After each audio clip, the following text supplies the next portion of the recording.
ये है सशक्त प्रदेश और आप देख रहे हैं एसपी न्यूज 24 सच की। विकसित भारत संकल्प यात्रा केवल लोगों को गुमराह करना। जदयू के प्रमुख प्रवक्ता दिवाकर सिंह ने कहा है कि केंद्र में हो या उत्तर प्रदेश में केवल दोनों सरकारें केवल जनता को बेवकूफ़ बना रही हैं व गुमराह कर रही हैं। हाल में ही देश के प्रधानमंत्री नरेंद्र मोदी के द्वारा विकसित भारत संकल्प यात्रा का एक प्रोपेगेंडा चलाया जा रहा है जो केवल लोगों को गुमराह करना है और लोगों को ध्यान से भटकाना है। हमारे देश के प्रधानमंत्री का ये काम है और आगामी 2024 में हार के डर से वर्तमान सरकार भयभीत दिख रही है। तो वहीं 5 राज्यों पर हुए चुनाव को लेकर भी दिवाकर सिंह ने कहा है कि यह लोग इलेक्ट्रॉनिक चीज़ों का दुरुपयोग कर रहे हैं जिससे वह अपनी सरकारें बनाकर झूठे वावा लूटने का कार्य कर रही हैं। हमारा इंडिया गठबंधन आगामी 2024 में मुंह तोड़ जवाब देगा और इंडिया गठबंधन की सरकार देश पर बनेगी। क्या कुछ कहा दिवाकर सिंह ने, देखते हैं लखनऊ से ब्यूरो रिपोर्ट। विवेक जी, बहुत बहुत धन्यवाद आपका इस प्रश्न के लिए। विकसित भारत संकल्प यात्रा जो भाजपा ने चलाई है, केंद्र सरकार की योजना रही है, ये प्रोपेगेंडा में ज़्यादा यकीन करते हैं और प्रोपेगेंडा के द्वारा जिस तरह से किसानों के साथ इन्होंने आर्थिक नीतियां बनाई हैं उनके शोषण के लिए, शिक्षित नौजवानों के लिए रोजी रोजगार छीनने का जो काम किया है निजीकरण करके, जिस प्रकार से इन्होंने शिक्षा और स्वास्थ्य व्यवस्था को एकदम खराब कर दिया है जो सरकारी व्यवस्था थी, और ये विकसित भारत संकल्प यात्रा के माध्यम से जिस प्रकार से सरकार की मशीनरी का प्रमुख सचिव, मुख्य सचिव से लेकर के जिला अधिकारी से लेकर लेखपाल तक को इस कार्य में लगा दिया है।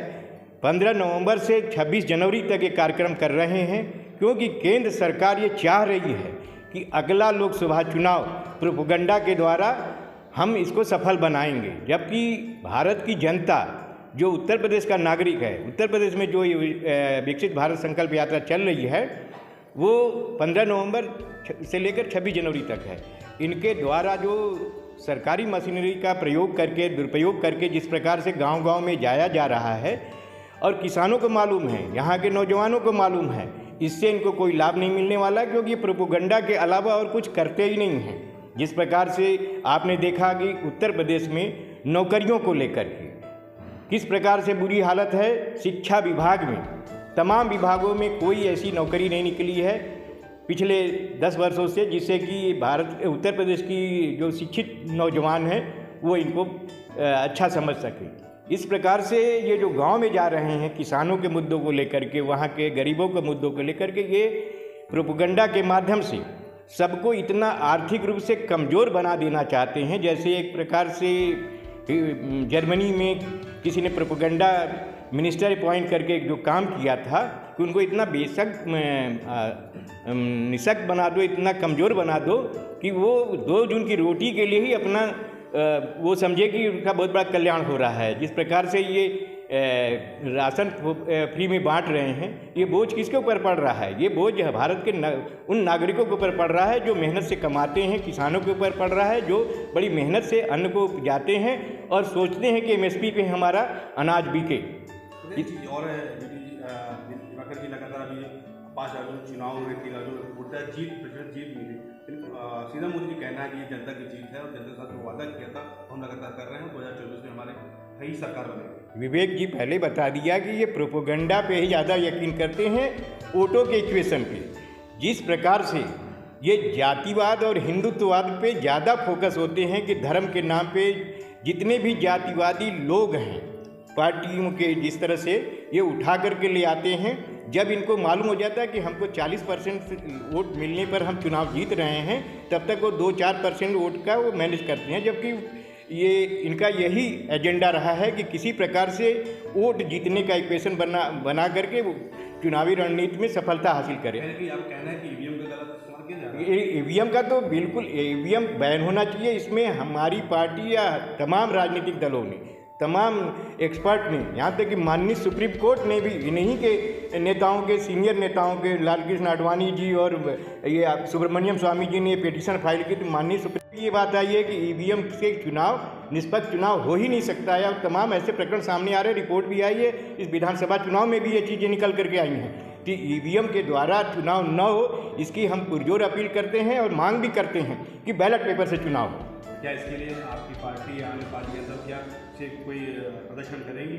प्रदर्शन के अलावा भी हम लोग ने इलेक्शन कमीशन ऑफ इंडिया और भारत सरकार को बार बार इस बात का आग्रह किया है कि बैलेट पेपर से चुनाव हो।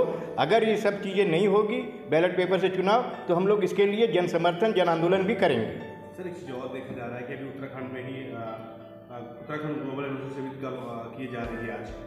आज उसका उद्घाटन मोदी भी कर रहे हैं। क्या लगता है कि उत्तर प्रदेश में ग्लोबल इन्वेस्टर समिट हुई थी, लाखों करोड़ों रोजगार देने की बात हुई थी, मगर उत्तर प्रदेश भारत में देखा कोई रोजगार नहीं दिया जा रहा। क्या उत्तराखंड में भी जिस तरह समिट किए जा रहा है, क्या लगता है वहाँ की उत्तराखंड जनता के क्या समझता है? प्रोपोगंडा पे फिर उतर आए। जहाँ जहाँ इनको उम्मीद लगती है कि प्रोपोगंडा करेंगे तब हमको वोट मिलेंगे 2024 के लोकसभा चुनाव में। अब ग्लोबल समिट इन्वेस्टमेंट का करे, चाहे वो उत्तराखंड में करे चाहे उत्तर प्रदेश में करे, इनको करना कुछ नहीं है। जिस प्रकार से इन्होंने रेलवे को, भेल को, सेल को, जितने भी अर्ध सरकारी या बड़े बड़े सरकारी संस्थान है, इसको प्राइवेट निजीकरण के माध्यम से बेचे जा रहे हैं, तो रोजी रोजगार के अवसर तमाम लोगों के द्वारा भारत के नागरिकों से छीने जा रहे हैं। तो ये ग्लोबल इन्वेस्टमेंट समिट से करने से कुछ मिलने वाला नहीं है भारत के नागरिकों को। इसमें अडानी अंबानी जैसे लोगों का, मुट्ठी भर पूंजीपतियों का फायदा होगा, इसमें मध्यम वर्ग का बहुत बड़ा नुकसान होने जा रहा है। तो इनका केवल प्रोपोगंडा है, इनके प्रोपोगंडा से ही सारी बातें चल रही है और प्रोपोगंडा को जनता जान चुकी है।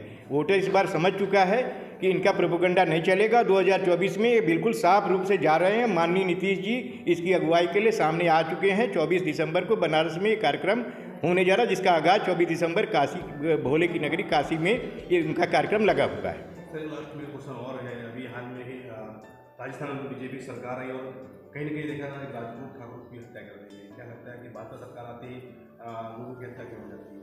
देखिए, जो चुनाव परिणाम आते ही जो करणी सेना के अध्यक्ष थे गोगा मेडी जी, उनकी हत्या की जिस तरह से हत्या हुई है गैंगस्टर के द्वारा राजस्थान में, वो दर्शाता है कि भारत सरकार अपराधियों के ऊपर में, बड़े बड़े अपराधियों के, गैंगस्टर के अगेंस्ट में नकेल कसने में नाकाम रही है।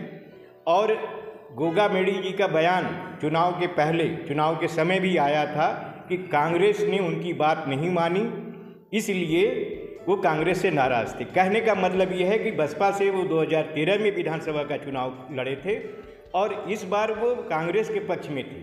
और कहीं न कहीं भाजपा के जो हथकंडे हैं वोट बटोरने के, उस हथकंडे के बहुत बड़े राज को जानते थे, इसलिए हो सकता है कि इसमें कोई सुनियोजित हत्या कराई गई हो गैंगस्टर के द्वारा साथ मिल करके।